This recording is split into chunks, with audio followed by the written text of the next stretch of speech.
Assalamualaikum Dunsana.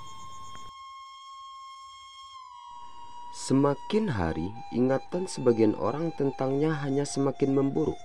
Tak peduli studi-studi semakin membuka berbagai misteri sejarah yang menyelubunginya. Pada tahun 1940-an, di antara orang-orang Sumatera, Tan Malaka adalah legenda. Ia diceritakan sebagai sosok yang bisa berpindah tempat ratusan kilometer dalam sekejap. Suatu hari Anda mengenalnya, di keesokan hari Anda tak mengenalnya lagi, maupun mengetahui di mana dirinya.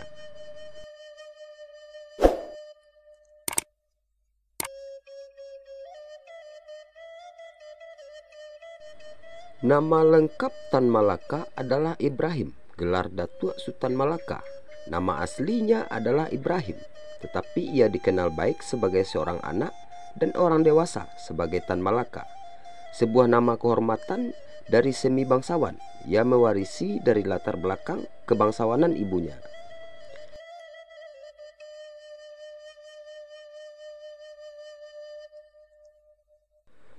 Ia lahir di Nagari Pandam Gadang, Gunung Omeh, 50 kota, yang saat itu berada di bawah kekuasaan Hindia Belanda. Tanggal lahirnya tidak jelas dan bervariasi dari sumber ke sumber, tetapi kemungkinan antara tahun 1894 dan 1897. Ayahnya adalah H.M. Rasad Caniago, seorang buruh tani, dan ibunya Rangkayo Sinah Simabur, putri seorang tokoh terpandang di desa tersebut.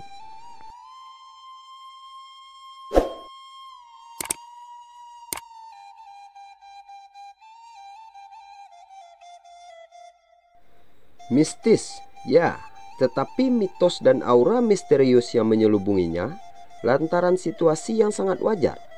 Tan Malaka dianggap sebagai seseorang yang berbahaya oleh rezim kolonial. Keberadaannya berbahaya. Ia adalah sosok yang cakap meyakinkan orang, penggalang massa yang ulung, serta penggugah pergerakan yang efektif. Tulisan-tulisannya lebih berbahaya. Soekarno dijatuhi hukuman yang lebih berat ketika diadili di Bandung, hanya karena ketahuan menyimpan buku aksi massa yang terlarang karya Tan.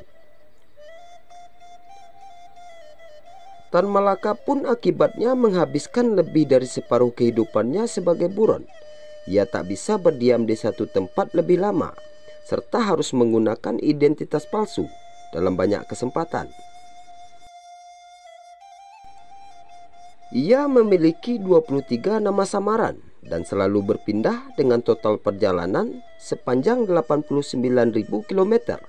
Hari Pos menulis, Tan Malaka tak mudah percaya kepada orang. Ketika ia meyakinkan Sukarni, tokoh pemuda sekaligus pengagumnya, untuk mendorong Soekarno-Hatta memproklamasikan kemerdekaan selekasnya, Sukarni hanya mengetahuinya sebagai Ilyas Hussein, seorang kerani di pertambangan batu bara di Bayah, Banten. Aura misterius Tan pun merongrong elit yang lantas memperoleh tampuk kepemimpinan Indonesia pasca penjajahan.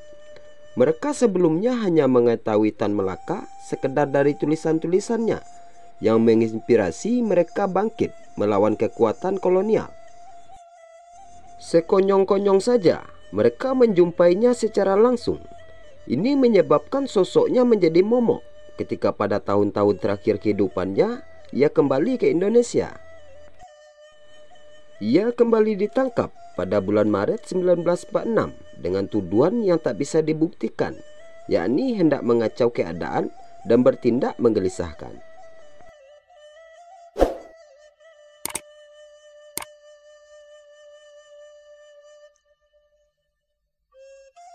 Pada tahun 1948, Tan menemukan akhir hayatnya. Ia dieksekusi di Kediri. Berbagai teori berkembang tentang intrik yang berujung kematiannya tersebut. Tetapi semua teori berawal dari satu premis, keberadaan Tan terlalu menggentayangi kekuasaan. Apakah bayang-bayang yang paling pertama terbesit kala nama Tan Malaka dicetuskan kini? Pos, peneliti yang mendedikasikan seluruh hidupnya untuk meneliti Tan, telah merampungkan studi yang menceklik kita dengan kiprah Tan. Buku-buku tentang pemikiran Tan maupun pikiran Tan sendiri tak sulit ditemukan dan memperlihatkan dengan terang bahwa komitmen Tan adalah Indonesia yang 100% merdeka. Ia adalah seorang yang tak kompromi untuk urusan kebebasan orang-orang Indonesia dari kekangan imperialisme. Dan yang terjadi, kita malah lebih-lebih tidak mengenalnya. Ia adalah seorang komunis yang menistakan agama dengan segala tindak tanduknya. Satu sosok yang dalam kata-kata seorang purnawirawan hanya dielu-elukan oleh kaum kiri, dan selebihnya adalah seorang pengkhianat. Seseorang yang boleh kita gebuk ketika ia sewaktu-waktu muncul lagi. Semua tuduhan ini keliru dan sangat mudah kita mentahkan. Benar, sejak tahun 1920, belum 24 tahun usianya saat itu, Tan sudah menjadi figur prominent di antara kelompok-kelompok kiri setempat.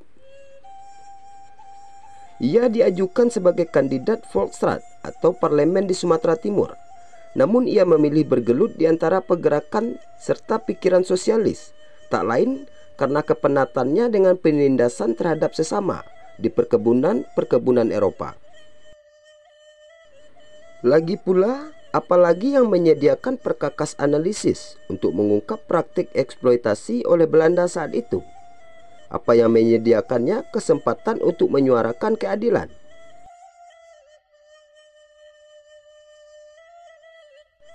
Tan pun tak pernah menjadi seorang komunis belaka.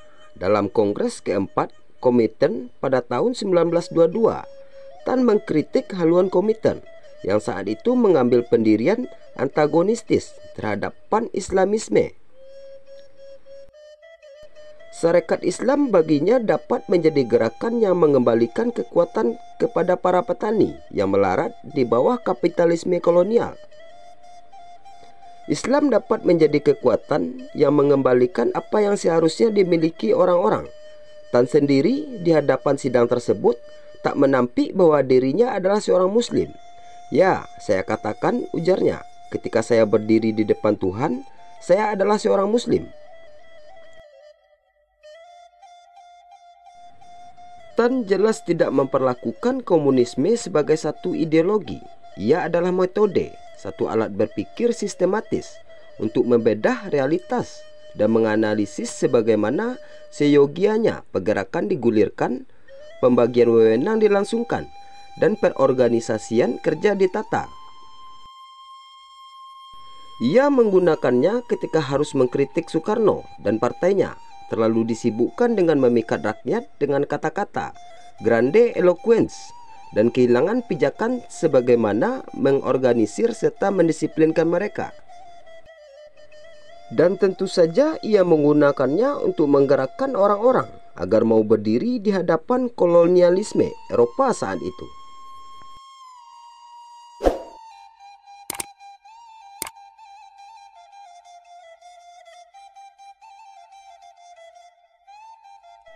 Pertama, Soekarno sendiri tentu saja, lantas W.R. Supratman, Muhammad Yamin, Adam Malik. Untuk menyebut beberapa dari diantaranya, tujuan akhir Tan, keadilan, lebih dari apapun, keadilan yang real.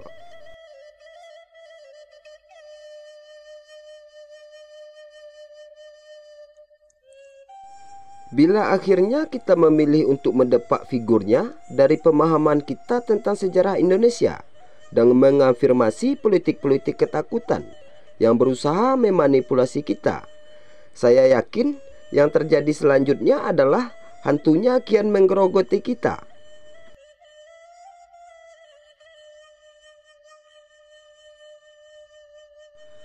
Selepas kematiannya yang terlalu dini, para penjabat Indonesia yang baru merdeka waktu itu sangat jelas merasa terhantui dengannya.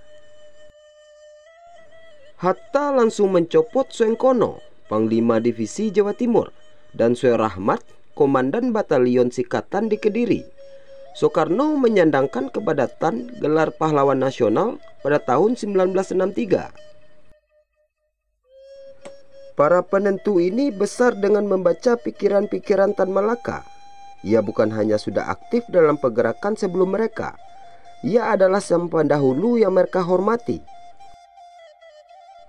Soekarno tak ragu memandatinya sebagai pimpinan perjuangan bila dirinya dan Hatta tak berdaya lagi, meski kemudian keputusan ini direvisi dengan menambahkan nama-nama dari kelompok politik lainnya. Dan akhir tragisnya, Tan malah terbunuh di bawah republik yang mereka ampuh.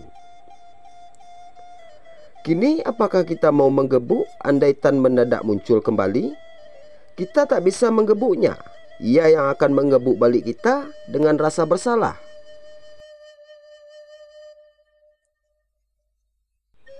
Jejaknya dalam perjuangan kemerdekaan Indonesia terlalu besar untuk ditutupi dengan cara apapun. Kegigihannya untuk keadilan memang menjadikannya seorang yang naif. Hasan Nasbi benar ketika ia mengatakan Tan adalah insan yang terlalu lurus. Namun itu juga yang menjadikan mimpinya yang boleh jadi mustahil menjadi sesuatu yang layak untuk terus-menerus diimpikan, sesuatu yang patut untuk menjadi pandu dalam kehidupan politik dan intelektual kita.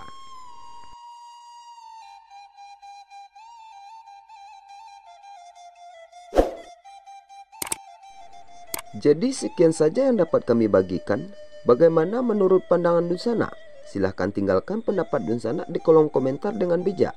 Serta tetap dukung channel ini untuk berkembang dan berbagi informasi menarik dan bermanfaat lainnya.